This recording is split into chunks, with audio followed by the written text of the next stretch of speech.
7ನೇ ತರಗತಿ ಸಮಾಜ ವಿಜ್ಞಾನ ಅಧ್ಯಾಯ 8 ಭಕ್ತಿ ಪಂಥ ಹಾಗೂ ಸೂಫಿ ಪರಂಪರೆ ಪ್ರಶ್ನೋತ್ತರಗಳು. ಮುಖ್ಯ ಪ್ರಶ್ನೆ 1. ಖಾಲಿ ಬಿಟ್ಟ ಸ್ಥಳಗಳನ್ನು ಸೂಕ್ತ ಪದದಿಂದ ಭರ್ತಿ ಮಾಡಿ. ವಾಕ್ಯ 1. ಅಕ್ಕ ಮಹಾದೇವಿಯವರ ವಚನದ ಅಂಕಿತನಾಮ ಡ್ಯಾಸ್. ಉತ್ತರ ಚನ್ನಮಲ್ಲಿಕಾರ್ಜುನ.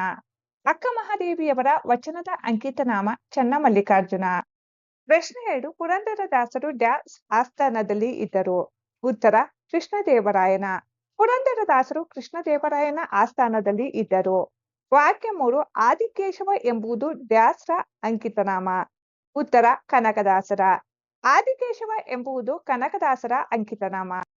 ವಾಕ್ಯ 4. ಕರ್ನಾಟಕದ ಕಬೀರ ಎಂದು ಡ್ಯಾಸ್ ಅವರನ್ನು ಕರೆಯುತ್ತಾರೆ. ಉತ್ತರ ಶಿಶುನಾಳ ಶರೀಫ. ಕರ್ನಾಟಕದ ಕಬೀರ ಎಂದು ಶಿಶುನಾಳ ಶರೀಫ ಅವರನ್ನು ಕರೆಯುತ್ತಾರೆ. ವಾಕ್ಯ 5. ಚೈತನ್ಯರ ಮೊದಲ ಹೆಸರು ಡ್ಯಾಸ್. ಉತ್ತರ ವಿಶ್ವಾಂಬರ. ಚೈತನ್ಯರ ಮೊದಲ ಹೆಸರು ವಿಶ್ವಾಂಬರ. ವಾಕ್ಯ 6. ಸೂಫಿ ಸಂತ ಖ್ವಾಜಾ ಬಂದೇ ವಾಜರಿಗಿದ್ದ ಇನ್ನೊಂದು ಹೆಸರು ಡ್ಯಾಸ್. ಉತ್ತರ ಗೇಸು ದರಾಜ್. ಸೂಫಿ ಸಂತ ಖ್ವಾಜಾ ಬಂದೇರಾಗಿದ್ದ ಇನ್ನೊಂದು ಹೆಸರು ಗೇಸು ದರಾಜ್. ಮುಖ್ಯ ಪ್ರಶ್ನೆ 2. ಈ ಕೆಳಗಿನ ಪ್ರಶ್ನೆಗಳಿಗೆ ಒಂದು ವಾಕ್ಯದಲ್ಲಿ ಉತ್ತರಿಸಿ. ಪ್ರಶ್ನೆ 7. ಆಂಡಾಳರ ಮೂಲ ಹೆಸರೇನು? ಉತ್ತರ ಆಂಡಾಳರ ಮೂಲ ಹೆಸರು ಗೋದಾದೇವಿ. ಪ್ರಶ್ನೆ 8. ಅಕ್ಕ ಮಹಾದೇವಿ ಎಲ್ಲಿ ಜನಿಸಿದರು? ಉತ್ತರ ಶಿವಮೊಗ್ಗ ಜಿಲ್ಲೆಯ ಉಡುತಡಿಯಲ್ಲಿ ಅಕ್ಕ ಮಹಾದೇವಿ ಜನಿಸಿದರು. ಪ್ರಶ್ನೆ 9. ಕರ್ನಾಟಕ ಸಂಗೀತದ ಪಿತಾಮಹ ಯಾರು? ಉತ್ತರ ಪುರಂದರದಾಸರು ಕರ್ನಾಟಕ ಸಂಗೀತದ ಪಿತಾಮಹ. ಪ್ರಶ್ನೆ 10. ಕನಕದಾಸರ ತಂದೆ ತಾಯಿಗಳನ್ನು ಹೆಸರಿಸಿರಿ. ಉತ್ತರ ಕನಕದಾಸರ ತಂದೆ ಬೀರಪ್ಪ ಮತ್ತು ತಾಯಿ ಬಚ್ಚಮ್ಮ. ಪ್ರಶ್ನೆ 11. ಕನ್ನಡದ ಮೊದಲ ಮುಸ್ಲಿಂ ಕವಿ ಯಾರು? ಉತ್ತರ ಶಿಶುನಾಳ ಶರೀಫರು ಕನ್ನಡದ ಮೊದಲ ಮುಸ್ಲಿಂ ಕವಿ. ಪ್ರಶ್ನೆ 12. ಸಿಖ್ಖರ ಪವಿತ್ರ ಗ್ರಂಥ ಯಾವುದು? ಉತ್ತರ ಸಿಖ್ಖರ ಪವಿತ್ರ ಗ್ರಂಥ ಸಾಹೇಬ್. ಪ್ರಶ್ನೆ 13. ಕಲಿಯುಗದ ರಾಧಾ ಎಂದು ಯಾರನ್ನು ಕರೆಯುತ್ತಿದ್ದರು? ಉತ್ತರ ಸಂತ ಮೀರಾಬಾಯಿ ಅವರನ್ನು ಕಲಿಯುಗದ ರಾಧಾ ಎಂದು ಕರೆಯುತ್ತಿದ್ದರು. ಪ್ರಶ್ನೆ 14. ಸೂಫಿ ಪದದ ಅರ್ಥವೇನು? ಉತ್ತರ ಸೂಫಿ ಎಂಬ ಪದವು ಸಾಫ್ ಎಂಬ ಪದದಿಂದ ಬಂದಿದೆ. ಸಾಫ್ ಎಂದರೆ ಶುದ್ಧಿ ಅಥವಾ ಶುಚಿ ಎಂದು ಅರ್ಥ. ಪ್ರಶ್ನೆ 15. ಭಾರತದ ಸೂಫಿ ಸಂತರು ಯಾರ್ಯಾರು?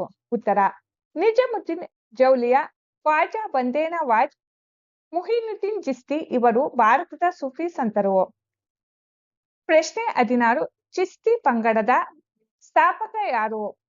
ಉತ್ತರ ಚಿಸ್ತಿ ಪಂಗಡದ ಸ್ಥಾಪಕ ಮುಹಿನುದ್ದೀನ್ ಚಿಸ್ತಿ. ಮುಖ್ಯ ಪ್ರಶ್ನೆ 3. 2 ಅಥವಾ 3 ವಾಕ್ಯಗಳಲ್ಲಿ ಉತ್ತರಿಸಿರಿ. ಪ್ರಶ್ನೆ 17. ಕಬೀರ್ ದಾಸರು ನೀಡಿದ ಸಂದೇಶಗಳನ್ನು ತಿಳಿಸಿ. ಉತ್ತರ ಅಲ್ಲಾ ಮತ್ತು ರಾಮ ಎಂಬುದು ಒಂದೇ ದೇವರ 2 ಹೆಸರುಗಳು. ಜಾತಿಗೆ ಆದ್ಯತೆ ನೀಡದೆ ಭಕ್ತಿಯಿಂದ ದೇವರನ್ನು ಕಾಣಬಹುದು. ದೇವಸ್ಥಾನ ತೀರ್ಥ ಯಾತ್ರೆಗಳಿಂದ ಪವಿತ್ರವಾದ ಭಕ್ತಿ ಮಾರ್ಗದಿಂದ ಮಾತ್ರ ದೇವರನ್ನು ಕಾಣಲು ಸಾಧ್ಯ. ಪ್ರಶ್ನೆ 18. ಗುರುನಾನಕರ ಬೋಧನೆಗಳೇನು? ಉತ್ತರ ವಿಶ್ವಕ್ಕೆ ದೇವರು ಒಬ್ಬನೇ, ಅವನು ಸತ್ಯ ನಿತ್ಯನೆಂದು ಸಾರಿದರು. ಜೀವನದಲ್ಲಿ ಮೋಸ, ವಂಚನೆ, ಕಳ್ಳತನ ಹಾಗೂ ಹಿಂಸೆ ಮಾಡಬಾರದು. ಗುರುವಿನಿಂದ ಭಕ್ತಿಯನ್ನು, ಭಕ್ತಿಯಿಂದ ಮುಕ್ತಿಯನ್ನು ಪಡೆಯಬಹುದು ಎಂದು ಹೇಳಿದರು. ಪ್ರಶ್ನೆ 19. ಭಕ್ತಿ ಪಂಥದ ಪರಿಣಾಮಗಳು ಯಾವುವು? ಉತ್ತರ ಭಕ್ತಿ ಸಂತರು ಹಿಂದೂ ಮುಸ್ಲಿಂ ಸಾಮರಸ್ಯ ಸಾಧಿಸುವಲ್ಲಿ ಪ್ರಮುಖ ಪಾತ್ರ ವಹಿಸಿದರು. ಭಕ್ತಿ ಸಂತರು ಜನರಾಡುವ ಸ್ಥಳೀಯ ಭಾಷೆಯಲ್ಲಿ ಸಾಹಿತ್ಯ ರಚನೆ ಮಾಡಿದ್ದರಿಂದ ಭಾರತೀಯ ದೇಶಿ ಭಾಷೆಗಳು ಶ್ರೀಮಂತಗೊಂಡವು. ಪ್ರಶ್ನೆ 20. ಸೂಫಿ ಪಂಥದ ಸಾರವನ್ನು ಸಂಗ್ರಹಿಸಿ ಬರೆಯಿರಿ. ಉತ್ತರ ದೇವರು ಒಬ್ಬನೇ, ಆತನು ಸರ್ವಸಕ್ತನಾಗಿದ್ದಾನೆ, ನಾವೆಲ್ಲರೂ ಆತನ ಮಕ್ಕಳು ಎಂದು ಪ್ರತಿಪಾದಿಸಿತು. ಉತ್ತಮ ಕಾಯಕಕ್ಕೆ ಮಹತ್ವ ನೀಡಿತು ಹಾಗೂ ಎಲ್ಲಾ ಮಾನವರು ಸಮಾನರು ಎಂದು ಸಾರಿತು. ಜಾತಿ ಪದ್ಧತಿಯನ್ನು ವಿರೋಧಿಸಿತು. ಧರ್ಮವೆಂದರೆ ಪ್ರೇಮ ಹಾಗೂ ಮಾನವ ಸೇವೆ ಎಂಬುದೇ ಸೂಫಿಗಳ ಮೂಲ ತತ್ವವಾಗಿದೆ. ಮುಖ್ಯ ಪ್ರಶ್ನೆ 4. ಈ ಕೆಳಗಿನ ಎ ಪಟ್ಟಿಗೆ ಸಂಬಂಧಿಸಿದ ಬಿ ಪಟ್ಟಿಯಲ್ಲಿನ ವಿಷಯಗಳನ್ನು ಹೊಂದಿಸಿ ಬರೆಯಿರಿ. ಹೊಂದಿಸಲಾಗಿದೆ ಗಮನಿಸಿ ಮಕ್ಕಳೇ. 1. ಗುರುನಾನಕ್. ಸಿಖ್ ಧರ್ಮ. 2. ಚೈತನ್ಯ. ಹರೇ ಕೃಷ್ಣ ಪಂಥ. 3. ನಿಜಾಮುದ್ದೀನ್ ಜೌಲಿಯಾ, ಸೂಫಿ ಸಂತ. 4. ಮೀರಾಬಾಯಿ, ಕಲಿಯುಗದ ರಾಧಾ. ಚಟುವಟಿಕೆಯಲ್ಲಿನ ಪ್ರಶ್ನೆ. ಸೂಫಿ ಪಂಥದ ವಿಚಾರವಾಗಿ ಇನ್ನಷ್ಟು ವಿಚಾರಗಳನ್ನು ಸಂಗ್ರಹಿಸಿ.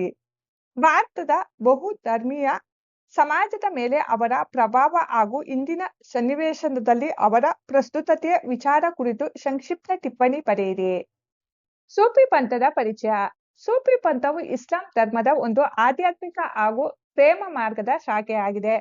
ಸಾಫ್ ಎಂಬ ಪದದಿಂದ ಸೂಫಿ ಎಂಬ ಹೆಸರು ಬಂದಿದೆ.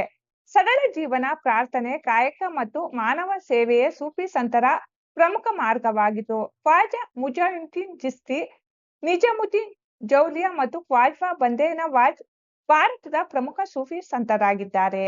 ಭಾರತದ ಬಹುಧರ್ಮೀಯ ಸಮಾಜದ ಮೇಲಿನ ಪ್ರಭಾವ. ಧಾರ್ಮಿಕ ಸಾಮರಸ್ಯ. ಸೂಫಿ ಸಂತರು ದೇವರು ಒಬ್ಬನೇ ಎಂದು ಸಾರಿ ಹಿಂದೂ ಮತ್ತು ಮುಸ್ಲಿಂ ಧರ್ಮಗಳ ನಡುವೆ ಐಕ್ಯತೆ ಹಾಗೂ ಔದಾರ್ಯತೆಯನ್ನು ಬೆಳೆಸಿದರು.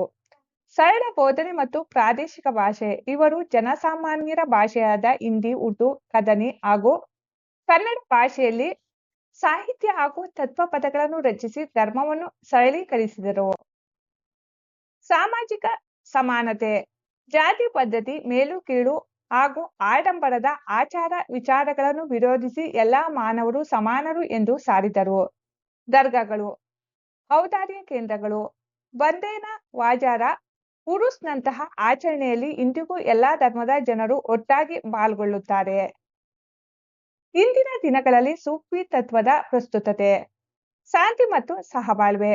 ಇಂದಿನ ಸಮಾಜದಲ್ಲಿ ಧರ್ಮದ ಹೆಸರಿನಲ್ಲಿ ಗೊಂದಲಗಳಿದ್ದಾಗ ಸೂಫಿಗಳ ವಿಶ್ವ ಸಹೋದರತ್ವ ಮತ್ತು ಪ್ರೇಮವೇ ಧರ್ಮ ಎಂಬ ಸಂದೇಶವು ಶಾಂತಿಯನ್ನು ತರಲು ಅತ್ಯಗತ್ಯವಾಗಿದೆ. ಮಾನವ ಸೇವೆ. ಯಾವುದೇ ಭೇದ ಭಾವವಿಲ್ಲದೆ ಬಡವರಿಗೆ ಹಾಗೂ ಸಂಕಷ್ಟದಲ್ಲಿರುವವರಿಗೆ ಸಹಾಯ ಮಾಡುವ ಸೂಫಿಗಳ ತತ್ವವು ಇಂದಿಗೂ ನಮಗೆ ಪ್ರೇರಣೆಯಾಗಿದೆ. ಮೂಢನಂಬಿಕೆಗಳ ತಡೆ. ಬಾಹ್ಯ ಆಡಂಬರಕ್ಕಿಂತ ಅಂತಃಕರಣದ ಭಕ್ತಿ ಮುಖ್ಯ ಎಂಬ ಸೂಫಿ ವಿಚಾರವು ಸನ್ಮಾರ್ಗದಲ್ಲಿ ನಡೆಯಲು ದಾರಿದೀಪವಾಗಿದೆ. ಸಾರಾಂಶ. ಧರ್ಮ ಎಂದರೆ ಕೇವಲ ಆಚರಣೆಯಲ್ಲ, ಅದು ಪ್ರೇಮ ಹಾಗೂ ಮಾನವ ಸೇವೆ ಎಂದು ಸಾರಿದ ಸೂಫಿ ಸಂತರ ತತ್ವಗಳು ಭಾರತದಂತಹ ಬಹುಧರ್ಮೀಯ ದೇಶದ ಸಮಗ್ರತೆಗೆ ಮತ್ತು ಸಹಬಾಳ್ವೆಗೆ ಅತ್ಯಂತ ಪ್ರಸ್ತುತವಾಗಿವೆ.